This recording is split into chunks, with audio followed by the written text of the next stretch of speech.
एक बहेलिया था। चिड़ियों को जाल में या गोंद लगे बड़े भारी बांस में फंसा लेना और उन्हें बेच डालना ही उसका काम था। चिड़ियों को बेचकर उसे जो पैसे मिलते थे उसी से उसका काम चलता था। एक दिन वो बहेलिया अपनी चद्दर एक पेड़ के नीचे रखकर बड़ा भारी बांस लिए किसी चिड़िया के पेड़ पर आकर बैठने की राह देखता बैठा था। इतने में एक टिटहरी चिल्लाती दौड़ी आई और बहेलिया की चद्दर में छिप गई। टिटहरी ऐसी चिड़िया नहीं होती कि उसे कोई पालने के लिए खरीदे। बहेलिया उठा और उसने सोचा कि अपनी चद्दर में टिटहरी को भगा देना चाहिए। इसी समय वहाँ ऊपर उड़ता एक बाज दिखाई पड़ा। बहेलिया समझ गया कि यह बाज टिटहरी को पकड़कर खा जाने के लिए झपटा होगा। इसी से टिटहरी डर कर मेरी चद्दर में छिपी है। बहेलिये के मन में टिटहरी पर दया आ गई। उसने ढेले मारकर बाज को वहाँ से भगा दिया। बाज के चले जाने पर टिटहरी चद्दर से निकलकर चली गई। कुछ दिनों पीछे बहेलिया बीमार हुआ और मर गया। यमराज के दूत उसे पकड़कर यमपुरी ले गए।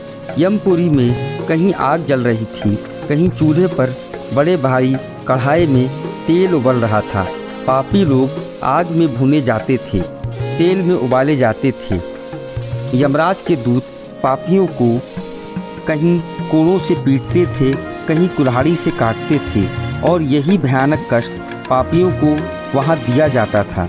बहेलिया के वहाँ जाते ही वहाँ सैकड़ों हजारों चिड़िया आ गईं और वे कहने लगीं, इसने हमें बिना अपराध के फंसाया है और बेचा है। हम इसकी आंखें फोड़ देंगी और इसका मांस नोचकर खाएंगी। बेचारा बहेलिया डर के मारे थर थर काँपने लगा। उसी समय वहाँ एक टिटहरी आई। उसने हाथ जोड़कर यमराज से कहा, महाराज, इस बाज ने मेरे प्राण बचाए हैं, इसको आप क्षमा करें। यमराज बोले, ये बड़ा पापी है। सब चिड़िया इसे नोचेंगी और फिर इसे जलाया जाएगा और कुल्हाड़ों में काटा जाएगा, लेकिन यह छोटी छोटी टिटहरी इसको बचाने आई है। इसने एक बार इस चिड़िया पर दया की है, इसलिए इसको अभी संसार में लौटा दो और इसे 1 वर्ष जीने दो। यमराज के दूत बहेलिया के जीवन को लौटा आए। बहेलिया के घर से लोग उसकी देह को शमशान ले गए थे और चिता पर रखने वाले थे, वे लोग रो रहे थे। इतने में बहेलिया जी गया। वह बोलने लगा और सिर हिलाने लगा। उसके घर के लोग बहुत प्रसन्न हुए, उसके साथ घर लौट आए। बहेलिये को यमराज की बात याद आई थी। उसने चिड़िया पकड़ना छोड़ दिया। अब अपने भाइयों से भी चिड़िया पकड़ने का काम उसने छुड़ा दिया। वह मजदूरी करने लगा। सवेरे और शाम को वो रोज़ चिड़ियों को थोड़े थोड़े दाने डालता था। बहुत सी चिड़िया उसके दाने खा जाया करती थी। अब रोज़ वो भगवान की प्रार्थना करता था और भगवान का नाम जपता था। इससे बहेलिये के सब पाप कट गए।